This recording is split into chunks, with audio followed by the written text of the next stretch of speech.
So today we're going to take a look at the platform, the StoryGraph. This is a Goodreads alternative that you may or may not have heard of. It's only been around for a few years, and I've been using it almost as long as it's been around. I started using it in beta, and I've been using it in tandem with Goodreads to kind of learn what it has that Goodreads doesn't have and how the two platforms compare. And if you want to hear more about that, you can check out my video that actually compares Goodreads and the story graph, and also another third kind of alternative that's just shown up recently. But I want to focus on StoryGraph today and kind of show you the things that it can do. I would just say that in a quick comparison to Goodreads, one of the things, probably the biggest thing that StoryGraph is going to offer you is some interesting statistics on your reading, and we'll take a look at those in a minute. And also for those people who who aren't happy that Amazon purchased Goodreads and don't really want to support Amazon, the StoryGraph is an alternative for you. The other thing I found that the big benefit of StoryGraph over Goodreads was that once it learned what I was interested in reading, it gave me, I would say, more interesting suggestions. It took a while to learn what I was interested in, but once it learned, it did give me some really interesting recommendations. So we're going to hop onto my page so that I can show you what this looks like and how it works. So the thing you're going to notice immediately is that I think it's more visually appealing than Goodreads. It's got a really clean design. It's very easy to navigate. So this is the home page, and you'll see this is just a few 5 books from my to be read pile. Every time I open it up, it's a different group of books. It's kind of funny to see what shows up. But of course, I could go in and search through that TBR pile, and I'm not going to take the time to do that, but obviously it has that sort of shelving function. We're going to look at recommendations in a minute, but just notice down here it does also have giveaways the way Goodreads does. This is in beta, so it may not be working perfectly at the moment, but that's a really cool feature. It's cool that it has that now. And then on the right side here, you'll see popular this week. This is kind of interesting because you might expect the most popular books to be books that are on the bestseller list. That would sort of make the most sense, but that's actually not what happens over here. And so sometimes you'll find some interesting options in this column. And then here's the currently reading pile for me. I'm always reading more than one book at a time. And what I want to do is click into A Fine Balance by Rohinton Mystery. And actually, I just finished this the other day, but I haven't logged it as finished yet. And we're going to use this as an opportunity for you to see how the separate individual book pages work.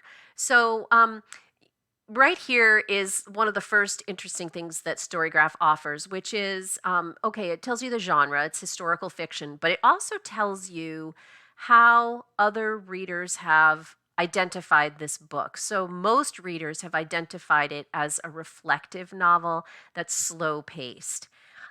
It gives you, as Goodreads does, the page count and so forth. You can track your progress like you do on Goodreads. I tend not to track my progress, but one kind of nice thing here is that you could actually do some journaling if you wanted to. And keep adding your own notes. I do this in an old-fashioned, pen and paper notebook, but some people like to do this. It's kind of an interesting little journal function, so that's available to you. You can mark whether you own it or not, so you kind of have a personal library of the books that you own. Again, I don't really track as I'm reading, but journal entries would show up here if I had them. So, that journaling option is kind of interesting. Straightforward description like you would expect. They have a plus option, meaning a paid option. So StoryGraph is free, but there's a $4.99 a month plus option. And so one of the things you would get with that is a function that browses similar books and lets you know what those are, personalized for you, because the StoryGraph knows not only what's similar, but which similar books would be interesting for you. So that's one of those plus features. Here's something I really like, and I haven't used it, but you can have a buddy read. So I don't have a ton of, I don't really do uh, community stuff on the StoryGraph. I do that on Goodreads, but I love that you could set up a buddy read with some of your friends on the StoryGraph, and you could set up the time period that you're going to read in and leave each other notes. So that's a really cool function as well. And then you can also obviously report missing information or incorrect information, and they'll fix it. Here's what's a little bit different also from Goodreads. And that is that, we have that friends function. There are content warnings. And for this particular book, you'll see there are a lot of content warnings. So that's really helpful for somebody who is a sensitive reader who's really concerned about those things. I think that's a super helpful thing to have in there. Those are reader generated. And then here's the part where the reviews come into play. So you saw up above that this is listed as a reflective, slow-paced novel, and that's based on community reviews. So when you review a book on the StoryGraph, you might write a narrative review. That's what you'll find if you click through here. There are some people who've written paragraph reviews. And, there's that star system. I really don't love the star rating system because different people could have totally different reasons for those, and I just don't find them helpful at all. But what is really interesting is there are also these sort of typical, the same questions that are asked about every book you read on here. And you can see how readers have responded to these tags for the book. So 82% of people who read it found it to be a sad book. It's emotional and so forth. Very few people found it adventurous. Very few people found it a fast read. The StoryGraph asks you whether it was plot or character driven, whether you feel there was strong character development, whether the characters were lovable or not, whether the cast of characters was diverse, and then whether the flaws of the characters were a main focus. So those are kind of interesting questions to ask about a book. And they just give you kind of get more information about each book, and it helps you decide whether a book is for you. And also, of course, then the StoryGraph is using the data on the books that you've read and reviewed yourself to pick more appropriate books for you. So that's kind of an interesting look at the pages, the individual book pages. And now I've finished reading this, so I'm going to mark it as read. And then we're going to back up to the home page again, and I want to walk you through what's up here. So we're going to skip statistics for a minute. This is probably the tab that most distinguishes the StoryGraph from Goodreads. But let's just take a quick look at some other things. So you can set up reading challenges just like you do on Goodreads. You can do it differently, though. You can do an hours goal, a pages goal, a reading goal. I haven't read very many books this year because I've been working on some other things. There's community. Again, you follow people. It'll suggest similar users. It'll let you know what the people who you're following are reading. There's that buddy reads function again. And again, we saw the giveaways a moment ago. And so, it's going to let you know what the giveaways are so you can sign up for them. But let's take a deeper dive into the stats. And I'm going to pick 2020 because I know that is the most representative year among the recent years that kind of shows what kind of a reader I am. So you'll see that the Plus account will allow you to compare 2 time periods. That's another function of the Plus. And then this drop-down menu allows you to jump directly to the statistics you want, but we're just going to scroll down through them. So here's the kinds of things that StoryGraph tracks for you. And this is really, I guess it's really interesting. It maybe will give you some insights into yourself as a reader that you haven't had before. But I'm not sure. I guess if you're a really statistics oriented person, this can be fascinating. I'm not sure it really does anything for me because I didn't have too many surprises looking at this, but it's kind of fun to crunch the numbers. So we'll take a look at this. So I read 24 books in 2020, and this shows you the breakdown of what they call the moods of the kinds of books I read. So reflective books were a top sort of choice of mine, followed by emotional, informative. That's because I read quite a bit of nonfiction as well, sad, and challenging, and then adventurous. So, those are sort of the biggest chunks out of the types of moods that I choose when I'm choosing what to read. I tend to prefer slow paced books, probably because I read a lot of classics. Well, or not a lot of classics, but if I'm not reading a classic, I'm often reading a more contemporary book that tends to be longer and, more challenging, I guess. And some medium paced, and then a few fast paced books in here. But I would say that's a pretty representative breakdown of the pace of the books I read. Page numbers, so you can see most of the books I read are in that 300 to 499 page range. But some of them are less than 300 and a few are more than 500. I think this might be the year I read Infinite Jest. I'm not sure. Fiction, nonfiction breakdown.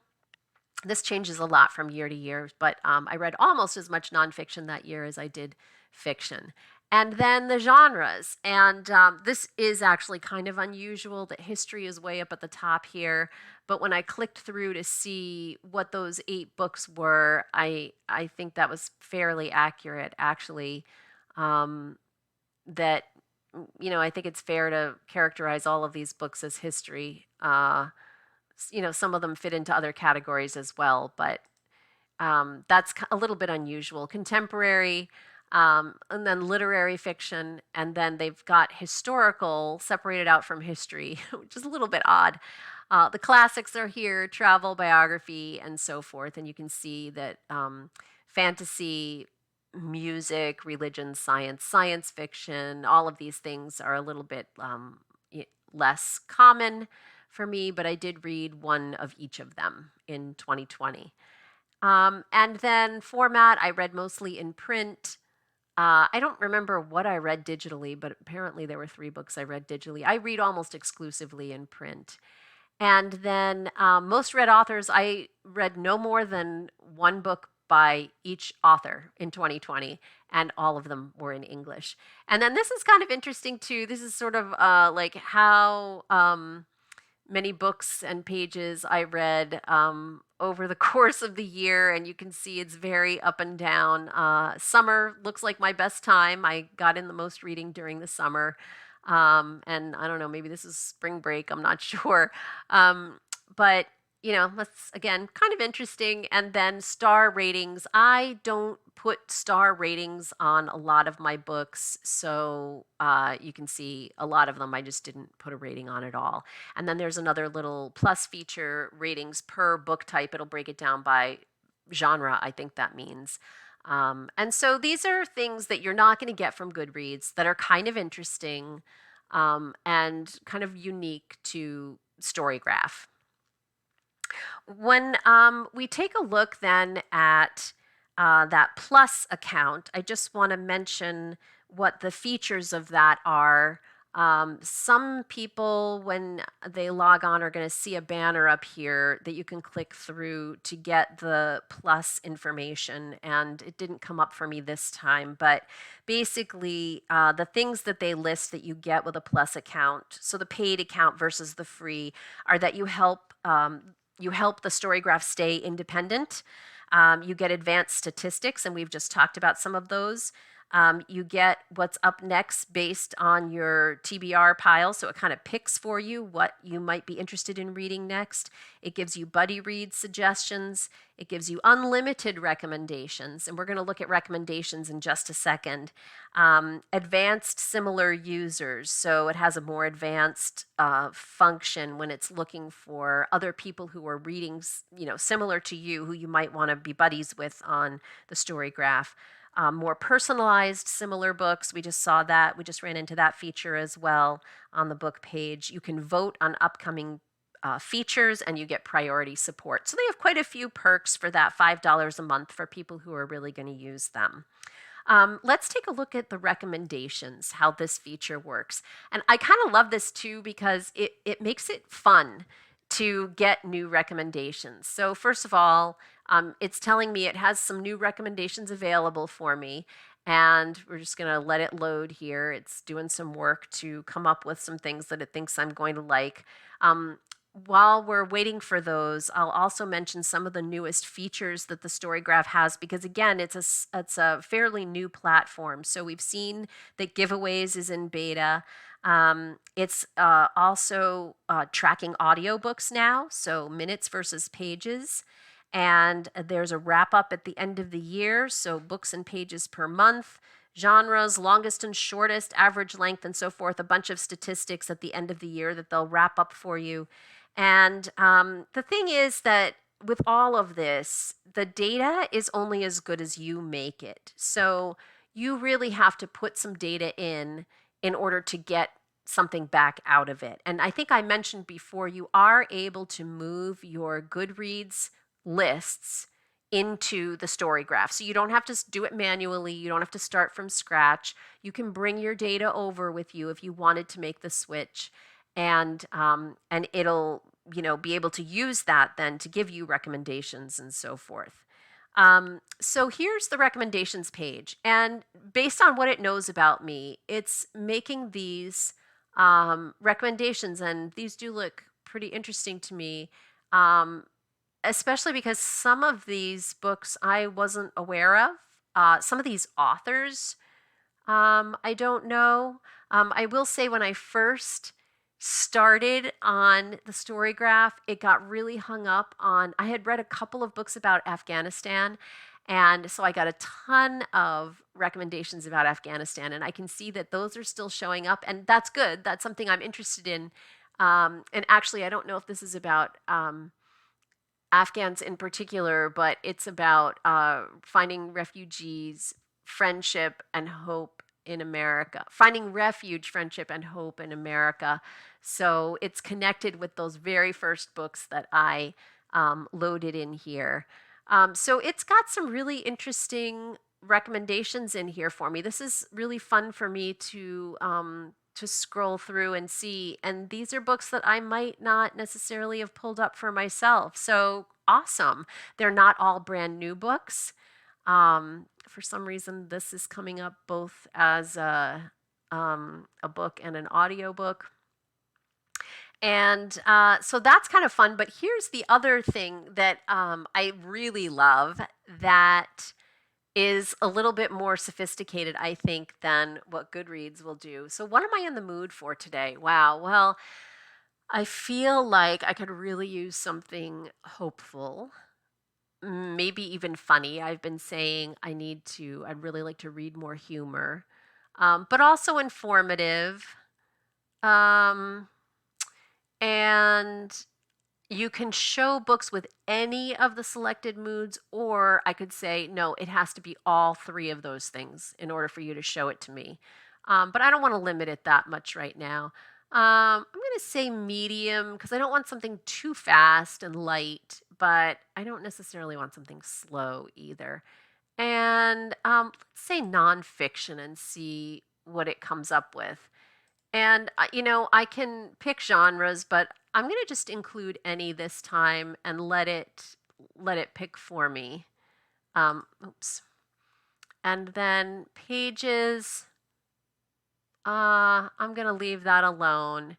And notice I can exclude things too. If there's I'm going to exclude children's. I don't want any children's books to come up.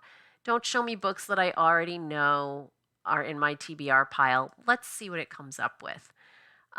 It's hard to find funny books, honestly. I find there aren't that many of them compared to dark and sober books. I think they're harder to find. And so, great, here are some choices for me. None of these would I have thought of. So I'm going to go through this later and look and see if any of these, if I want to add any of these to my TBR pile. Because interestingly, I have not come across, I mean, I recognize some of these authors, but I haven't come across any of these books in my search for my very limited search for something funny to read. So that's a really fun feature also is those kind of really custom tailored recommendations. So that is a quick tour of how the StoryGraph works. I got a lot of questions on my Goodreads. Oh, Will in the World, I've read that now. Read. I got a lot of questions on my Goodreads video about how do I buy the books, but that's not what the StoryGraph is for. It's not for purchasing books.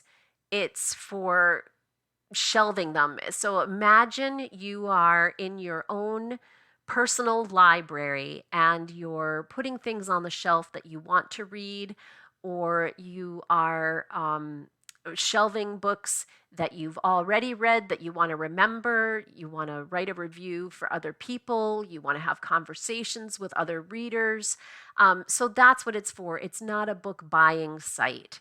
And that was probably the number one question I got when I did my video on how to use Goodreads. So that's not part of StoryGraph either. It's not, you can actually purchase books on Goodreads now, but you have to purchase them. That's the other thing. People were thinking that it's a site for reading books for free. And no, if I click on this book, I can't open it up and read it.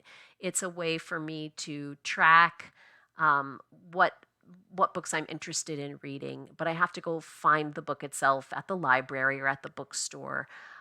Or if you don't mind being on Amazon, on Amazon. So I hope that's a helpful little tour for you of how the StoryGraph works. I hope some of you have just discovered StoryGraph for the first time. You can set up your own little account and try it out. And let me know in the comment section below what you think of the StoryGraph.